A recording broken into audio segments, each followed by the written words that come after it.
فرماتے ہیں کہ رسول اللہ صلی اللہ علیہ وسلم کی بارگاہ میں صحابہ اکرام بیٹھے ہوئے تھے. ایک شخص آتا ہے اور وہ آ کر عرض کرتا ہے یا رسول اللہ صلی اللہ علیہ وسلم مجھے بہت زیادہ بھوک لگی ہوئی ہے تو میرے لیے کچھ کھانے کا انتظام فرما دے. تو آپ علیہ الصلوۃ والسلام نے ارشاد فرمایا اور ایک صحابی کو آپ نے اپنی زوجہ کے پاس بھیجا. وہ صحابی جاتے ہیں, جا کر حضور علیہ الصلوۃ والسلام کی زوجہ محترمہ کی خدمت میں گزارش کرتے ہیں.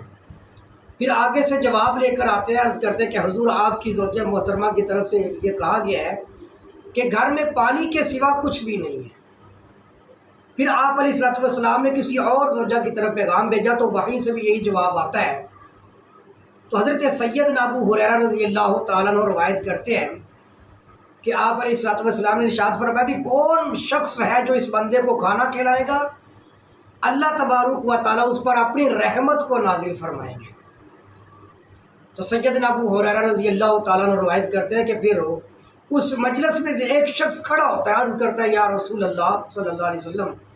میں اس شخص کو اپنے گھر لے جا کر کھانا کھلاتا ہوں. اب یہ شخص کون تھا؟ یہ زید بن سہل تھا جو المشہور ابو طلحہ کے نام سے مشہور کنیت ہے, اور یہ وہی سیدنا ابو طلحہ رضی اللہ تعالیٰ عنہ کی ذات ہے جو ام سلیم کے شوہر ہے, اور ام سلیم حضرت انس بن مالک کی والدہ محترمہ ہے. بڑے جلیل القدر صحابہ کرام میں سے سیدنا ابو طلحہ رضی اللہ تعالیٰ عنہ. تو یہ گھر میں جاتے اور جا کر اپنی زوجہ سے کہتے ام سلیم سے کہ بھی گھر میں کچھ کھانے کے لیے ہے. تو انہوں نے کہا جی ایک بندے کا کھانا یا بچوں کا کھانا پڑا ہوا گھر کے اندر. تو سیدنا ابو طلحہ رضی اللہ تعالی عنہ نے فرمایا کہ اچھا ایسا کرو کہ حضور کا مہمان آ رہا ہے گھر کے اندر, تو ہم جب رات کے وقت کھانا کھائیں گے تو کھانا کھاتے ہوئے آپ بچوں کو ویسے ہی سلا دو, اور کھانا کھاتے ہوئے جو ہے نا وہ آپ چراغ کو ٹھیک کرنے کے بہانے سے گرا دینا, اور مہمان کے پاس ہم بیٹھ جائیں گے اور وہ یوں سمجھے گا کہ جیسے ہم سب کھانا کھا رہے ہیں تاکہ اس کا دل بھی پریشان نہ ہو. چنانچہ حضرت سیدہ ام سلیم رضی اللہ تعالیٰ بہت نیک صحابی ہے, لہذا انہوں نے ایسا ہی کیا. اور کیوں نے ایسا کرتی؟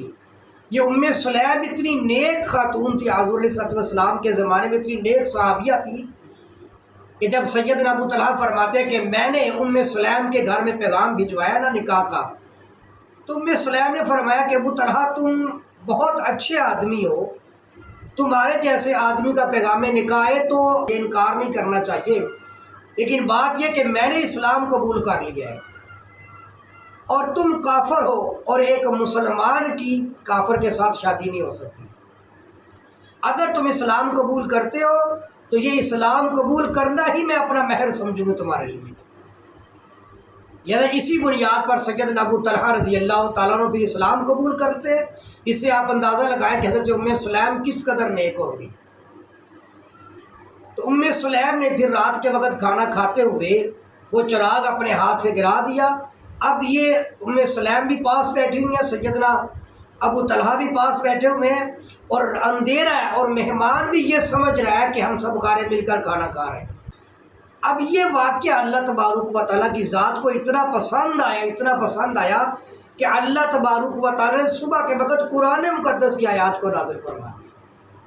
فرمایا کہ وَيُؤْثِرُونَ عَلَىٰ أَنفُسِهِمْ وَلَوْ كَانَ بِهِمْ خَصَاصَةٌ, میرے بندوں میں ایسے بندے بھی ہیں جو اپنے اوپر دوسرے لوگوں کو ترجیح دیتے ہیں, وَلَوْ كَانَ بِهِمْ خَصَاصَةٌ, اگرچہ بیچارے خود بھی محتاج ہوتے ہیں, خود بھی حاجت مند ہوتے ہیں, لیکن اللہ کی محبت کی خاطر وہ اوروں کو اپنے اوپر ترجیح دے دیتے ہیں. جب صبح سیدنا ابو طلحہ کی آپ علیہ الصلوۃ والسلام کے ساتھ ملاقات ہوتی ہے تو حضرت حضور علیہ الصلوۃ والسلام نے فرمایا کہ بھی اللہ تبارک و تعالیٰ تمہارے اس عمل سے اللہ تبارک و تعالیٰ بہت راضی ہوئے. تو یہ وہی سیدنا ابو طلحہ رضی اللہ تعالیٰ عنہ کی ذات برکات ہے کہ جن کے بارے میں حضرت انس بن مالک رضی اللہ تعالیٰ عنہ فرماتے ہیں کہ غزوہ احد والے دن آپ علیہ الصلوۃ والسلام کے بالکل جو شخص سامنے کھڑا ہوا تھا وہ ابو طلحہ تھا, اور ابو طلحہ نے عرض کی تھی یا رسول اللہ صلی اللہ علیہ وسلم جب تک میری جان کے اندر جان ہے ایک تیر بھی آپ تک نہیں پہنچ سکتا.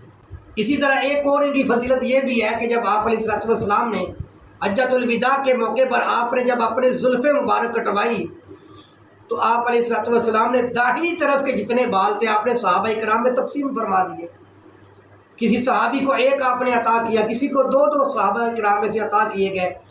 لیکن حضرت انس بن مالک فرماتے یا کوئی اور صحابی راوی ہیں، فرماتے کہ ابو طلحہ اتنے خوش قسمت تھے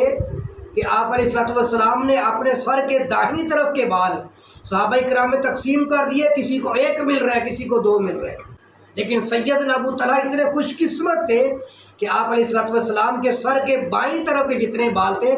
وہ سارے بال آپ علیہ الصلوۃ والسلام نے سیدنا ابو طلحہ رضی اللہ تعالیٰ عنہ کو عطا فرما دیے. یہاں پر میں مہمان کے متعلق بھی کچھ گزارش کرتا ہوں کہ مہمان کے لیے شریعت اسلامیہ کے اندر کیا حکم ہے. مہمان کے لیے حکم یہ کہ 3 دن تک مہمان کے لیے حکم ہے کہ وہ 3 دن تک جو ہے وہ میزبان کے پاس ٹھہر سکتا ہے، اور میزبان بھی 3 دن تک جو ہے نا وہ اپنے مہمان کو کھانا کھلائے گا. اب کھانا کھلانے کے اندر کیا صورتحال ہوگی کہ پہلے دن جو کھانا ہے وہ بہترین پرتکلف جسے کہا جاتا ہے. پہلے دن میزبان اپنے مہمان کو پرتکلف کھانا کھلائے گا، دوسرے دن درمیانہ، اور تیسرے دن پھر اس سے کم درجے کا کھانا جو ہے وہ 3 دن تک مہمان کی مہمان نوازی کرنے کا شریعت اسلامیہ کے اندر حکم ہے. اور مہمان کو بھی حکم ہے کہ 3 دن کے بعد پھر جو ہے وہ واپس چلا جائے، الا یہ کہ کوئی قریبی رشتہ دار ہو یا کوئی زیادہ تعلق ہو تو زائد بھی رہ سکتا ہے. لیکن 3 دن تک میزبان جو ہے وہ اپنے مہمان کی مہمان نوازی بھی کرے گا، اور مہمان اگر عام ہے تو پھر وہ 3 دن کے بعد اس کو چاہیے کہ وہ چلا جائے، ورنہ آج کل کے جیسے حالات ہیں وہ خود کہیں نکال نہ دے، اللہ معاف فرمائے. آج کل تو 1 دن مہمان ٹھہرتا تو لوگ تنگ ہو جاتے ہیں. تو اللہ کے نبی علیہ الصلوۃ والسلام کی حدیث مجھے یاد آ گئی کہ آپ علیہ السلام نے فرمایا من کان یؤمن باللہ والیوم الاخر فلیکرم ضیفہ، جو بندہ اللہ کی ذات پر ایمان رکھتا ہے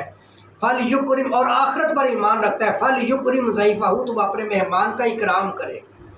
اور اکرام کی ایک صورت یہ کہ مہمان کے آنے پر خوش ہو، اور مہمان کو پہلے دن پرتکلف کھانا، دوسرے دن درمیانہ، پھر تیسرے دن اس سے کم درجے کا، اور 3 دن تک مہمان کی مہمان نوازی کرنی چاہیے.